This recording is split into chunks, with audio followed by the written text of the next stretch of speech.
नमस्कार मित्रांनो, कसे आहात? माझ्या चॅनलवर सर्व श्रद्धाळू भक्तांचे व मायाळू भक्तांचे सहर्ष स्वागत। नवीन असाल तर चॅनलला सबस्क्राइब करा, लाईक करा व इतरांना शेअर करायचं मात्र विसरू नका।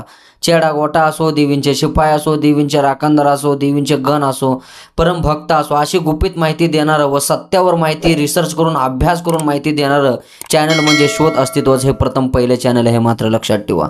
मग चेडा गोटा असो, देवींचे राखणदार असो, तिथं जाऊन माहिती काढून रिसर्च करून अभ्यास करून आमची माहिती वाडवडीदाऱ्या माणसांकडून, लोकांच्या आलेल्या अनुभवावरून व तिथल्या पुजाऱ्यांकडून आम्ही माहिती प्राप्त करून घेत असतो। काय पुस्तक, काय ग्रंथांमधल्या माहित्या घेऊन लोकांना आलेल्या अनुभवावरून तुम्हाला माहिती देण्याचं कार्य करत असतो, जेणेकरून तुम्ही कुठल्याही माहितीला वंचित राहिला नाही पाहिजे। सर्वप्रथम देवादिकांविषयी जेवढी काय असेल गुपित माहिती देण्याचं आम्ही कार्य करत असतो आणि तुम्हाला जागृत करण्याचं आम्ही कार्य करत असतो। मग मित्रांनो, जर तुम्हाला कुठली शंका विचारायची असेल किंवा तुमच्या मागे आडापिडा, साडेसाती करणी, भानामती कुठलाही प्रकार लावला असेल किंवा लक्ष्मी बांधली असेल तुमची, जेणेकरून बाबा तुमचा धंदा पाणी झाला नाही पाहिजे, किंवा गेनमाळीविषयी शंका, चेड्या गोट्यांविषयी शंका असेल, किंवा मित्रांनो तुमच्या वाऱ्याविषयी शंका जर विचारायची असेल, देवाला कौल लावून बघायचा असेल तर डिस्क्रिप्शन बॉक्समध्ये माझा नंबर दिलेला आहे। काय अटी दिलेल्या आहेत बघा, त्या अटी वाचूनच मला कॉल करावा, अन्यथा नसला केला तरी चालेल। प्रॉब्लेम हा तुमचा असतो, माझा नाही, हे मात्र लक्षात ठेवा।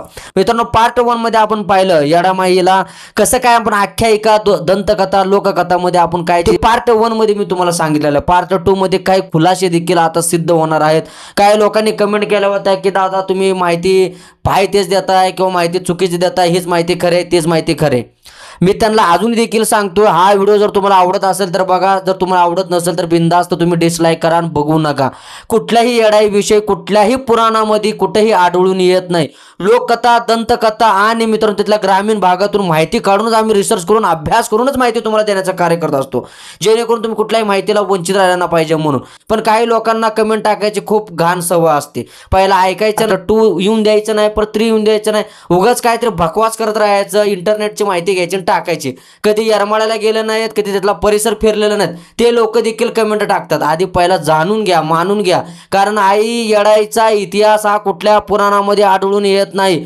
रामाकडून काय काय आजचा इतिहास जेव्हा काही लोक देवतांचा देखील इतिहास लपलेला आहे, हे मात्र लक्षात ठेवा। जे लोक पूर्वीचे लोक दंतकथा सांगतात त्याच्यात आधारित हे पुस्तक आहे, हे मात्र लक्षात ठेवा, आधारित हा व्हिडिओ आहे, हे मात्र लक्षात ठेवा। चला तर मित्रांनो, वेळ न घालता व्हिडिओला मात्र सुरुवात करूया। पार्ट 2 हे चालू होता येडाईचा, संपूर्णपणे बघा। पार्ट 3 पण येईल, जसा व्हिडिओ मोठा होईल तसा पार्ट 3 पण येईल, काय काय वेळेस 4 पण येणार आहे मित्र, पण जेणेकरून तुमच्या मनातल्या शंका देखील मी डाऊट हे पूर्ण करणार आहे।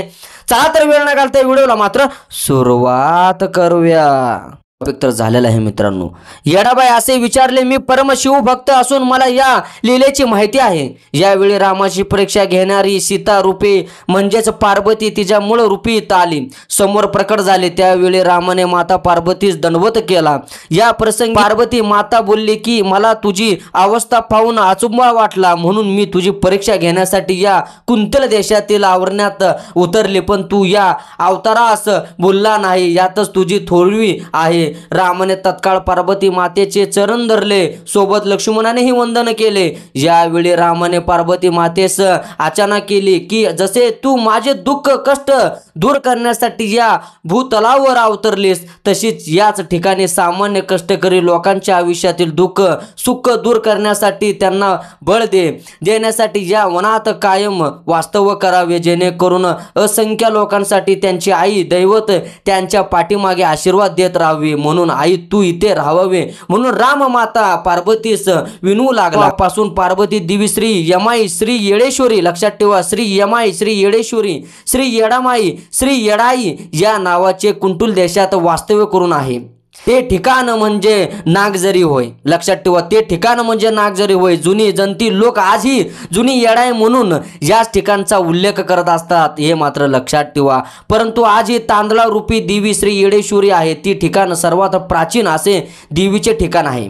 याच तांदळा रूपी देवीचे प्राचीन असे डोंगरावर नंतर मंदिर बांधण्यात आले।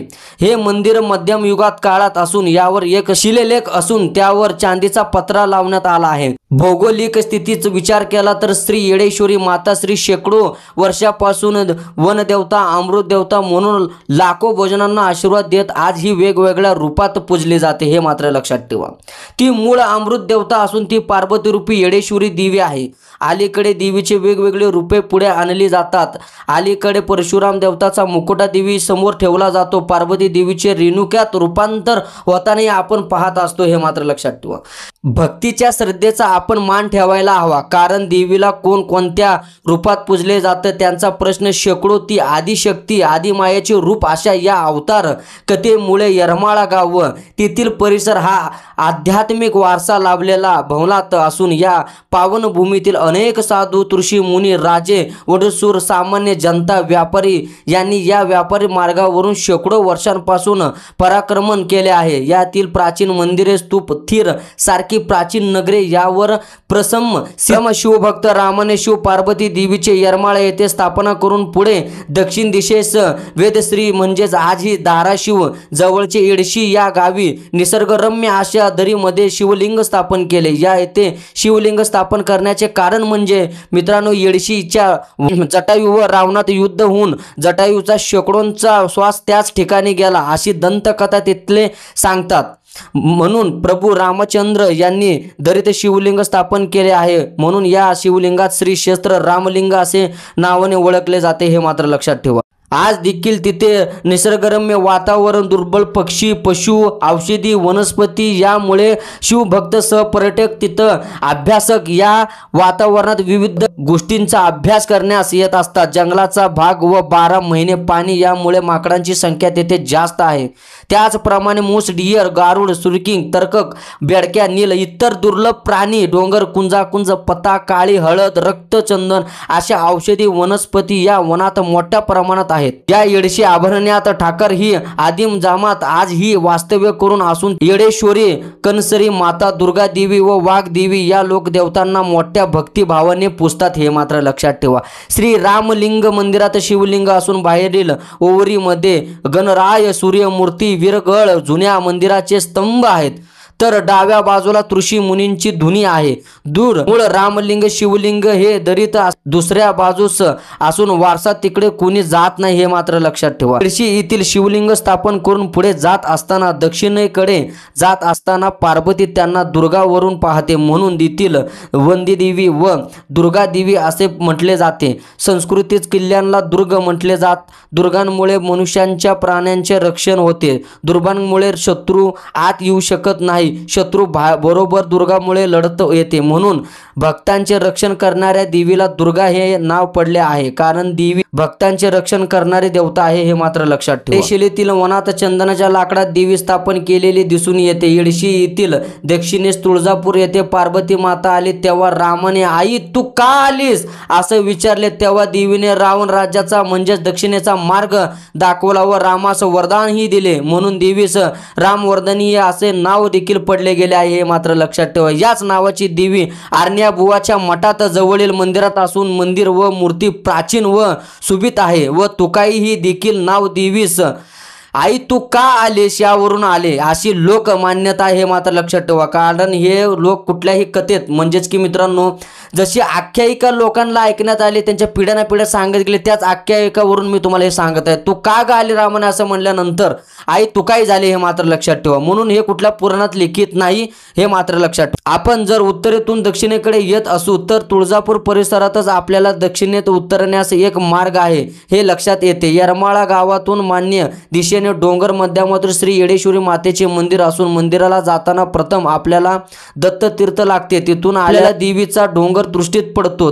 पुढे गेल्यावर डोंगरावर चढण्यासाठी 200च्या वर पायऱ्या पाहण्यास मिळतात व चढण्यास आपल्याला तिथं आहेत हे मात्र लक्षात ठेवा। मंदिरामध्ये दीपमाळ देखील आहेत, जलकळूर देखील आहे स्नान करण्यासाठी, जलकळूर स्नानासाठी असून या बाजूस पाषाण शिवलिंग मंदिर आहे। वास्तव्यास काशी विश्वेश्वर मंदिर या येथे ऋषी मुनी तप ध्यान करत असत, होम हवन चालत असे। दक्षिणेस एक मुखी दत्त मंदिर आहे। मंदिर मध्यम युगात काळात बांधलेले असून गर्भगृहात श्री येडेश्वरी देवीचे तांदळा स्वरूपात पूजा केली जाते। देवीचे भव्य असे रूप असून सुंदर मोहक चेहरा वास्तव्याने आपल्याकडे पाहतो आहे या देवीचे आशीर्वाद समजले जाते भक्तांकडून, हे मात्र लक्षात ठेवा। मंदिराबाहेर भैरव गणेश देवता असून मंदिराच्या पूर्वी व्यासन समाधी आहे। पूर्वी मंदिराजवळ एक तुळशी राहत होते, त्यांच्या जवळ ते स्वर्ण होते। ते तुळशीला काही वस्तू लागत असतील तर गावातून आणून देत। तुळशी त्या वासव्याच्या काळात चिठ्ठी बांधत श्वास गावात जाऊन लागले। ती वस्तू आपण असे प्राण्यास सुद्धा योग्य वळण लावले, त्या शिकवले, अपेक्षित अशा गोष्टी करण्यास तयार होती। तसेच सत्संग केला तर माणसाचे कल्याण आहे असे पशूंना कळले तर मानवास कळणे कठीण नाही। म्हणून तर आपल्याकडे एक वाक्य प्रसिद्ध आहे, संगत सुंग परिणाम सुंगीत कु परिणाम। याचे उदाहरण म्हणजे ही श्वास समाधी होय। त्याची साक्ष मंदिराजवळील या समाधी व त्याच्या कथेवर आढळून येते, हे मात्र लक्षात ठेवा। मंदिराच्या आवारात शिव मंदिर, नहर, जनाई, तीर्थकुंड, दक्षिणेस दक्षिण द्वारी भैरवनाथ मंदिर, पश्चिमेस बाहेर मातंगी देवी मंदिर, दक्षिणेला कड्याला श्री देवी मंदिर, तुळजाभवानी मंदिर, त्यापुढे दीपमाळ असून त्यात ध्यान धारण्याची जागा देखील आहे। जेणेकरून बाबा तुम्ही मंत्र सिद्ध करत असाल किंवा देवीचं दान म्हणजेच की येड्याचे दान जर करत असाल तिथं ध्यान करण्यासाठी देखील तुम्हाला जागा देखील मिळून जाते, तुम्हाला काही पावंदी नाही आहे, हे मात्र लक्षात ठेवा। दंतकथेनुसार त्या ठिकाणी एक तुळशी ध्यान धारणा करण्यासाठी बसत असे। ते शाक्तपंथीय तुळशी असून नित्य रोज तुकाई म्हणजे तुळजाभवानी व येडेश्वरी यांची पूजा करत असे। या ठिकाणी तुळजापूर येथे जाण्यासाठी गुप्त मार्ग होता अशी आख्यायिका आहे। दंतकथा सोडली तर या दीपमाळामुळे पासून दक्षिणेस श्री क्षेत्र तुळजापूर तीर्थक्षेत्र या ठिकाणी लोकांच्या भक्ती भावनेतून अनेक दंतकथा आख्यायिका जन्म घेतात। यात काही नवीन, काही त्याप्रमाणे एकच ठिकाणी अनेक देवी देवता स्थापिलेले असतात। त्याचे कारण म्हणजे हिंदू धर्मात 5 प्रमुख पंथ होते, त्यात शिव, विष्णू, शाक्त, गणते, सूर्य पंथ अनेकदा वाद विवाद व कथेत होण्याचे श्रेष्ठ आहे, यामुळे वाद होत होते। मित्रांनो, आजचा व्हिडिओ इथं संपला। पुढचा व्हिडिओ टॉपिक 3 मध्ये येणार आहे, जेणेकरून काय वाद होत होता, लोकदेवता बाहेर, काळ भैरवनाथ बाहेर, म्हणजेच की प्रत्येकांचा एक म्हणतात ना त्याला की मी उच्च तू नीच, तू मला तिथं पहिला मान भेटला पाहिजे। साधनाचे लोक किंवा विष्णू शाक्त पंथांचे लोक म्हणायचे की मी श्रेष्ठ, तो म्हणायचा मी श्रेष्ठ, हे म्हणायचं मी श्रेष्ठ। अशात देखील मित्रांनो वेगवेगळे डिवाइस व्हायचे, भांडणं व्हायचे। त्याच्यासाठी काही लोकांनी सोल्युशन देखील काढला। असा गुपित देखील इतिहास येडाई विषय मी तुम्हाला पार्ट 3 मध्ये सांगणार आहे। हा व्हिडिओ इथं संपला, पार्ट 3 म्हणून मला कमेंट करा। अजून खूप काय असं रहस्य येडाई विषय मी खोलणार आहे। मी मित्रांनो असा अभ्यास करून तुम्हाला सांगतो, कुठेही काही सांगत नाही। त्याच्यामुळे मित्रांनो व्हिडिओ पूर्ण बघा। हा व्हिडिओ तर पार्ट 2 संपलेला आहे। मित्रांनो पुढचा इतिहास चंद्रपूर सारख्या अनेक भागामध्ये देवी देवता येडेश्वरी मंदिरापाशी कशा आल्या, काही देव कशा आले, कशी त्यांची वळकाई देवी, खोकलाई देवी हे कशी तिथं पूजली जाते हे देखील मी तुम्हाला पार्ट 3 मध्ये सांगणार आहे। तर व्हिडिओ मोठा होणार आहे म्हणून मी पार्ट 2 इथं संपवत आहे। जर तुम्हाला आवडले असल्यास लाईक करा, सबस्क्राइब करा आणि पार्ट 3 साठी कमेंट देखील करा। मित्रांनो जर तुम्हाला कौल घेऊन बघायचा असेल, देवादेखांविषयी, वाऱ्याविषयी समस्या, चेड्या गोट्यांविषयी समस्या विचारायची असेल, देवाला कौल लावून बघायचा असेल तर डिस्क्रिप्शन बॉक्समध्ये माझा नंबर दिलेला आहे। काय अटी दिलेल्या त्या अटी वाचूनच मला कॉल करा। मान्यता नसला केला तरी चालेल, प्रॉब्लेम हा तुमचा असतो, माझा नाही, मात्र लक्षात ठेवा। पार्ट 2 हा इथं संपला। येडेसरीचा उदे आई राजा उदे सदानंदीचा उदे लिहायला मात्र कमेंट मध्ये विसरू नका। काळूबाईच्या नावानं चांगलं सुरूरच्या दावजी पाटलाचं चांगलं लिहायला मात्र विसरू नका। मित्रांनो पार्ट 3 लवकरात लवकर काढू आणि पूर्णपणे इतिहास तिथं मात्र आपण संपू। पण पार्ट 3 हा मी काढणार आहे। पार्ट 3 म्हणजे अजून काही सांगायचे आहे, अजून काही रहस्य मात्र खोलायचे आहेत। त्याच्यासाठी चॅनलला सबस्क्राइब करून ठेवा, इतरांना शेअर करायचं मात्र विसरू नका। जर येडाईचे भक्त असाल तर कमेंट मध्ये येडाईचे भक्त असाल येडेसरीच्या नावानं चांगलं लिहायला मात्र विसरणार नाही। धन्यवाद।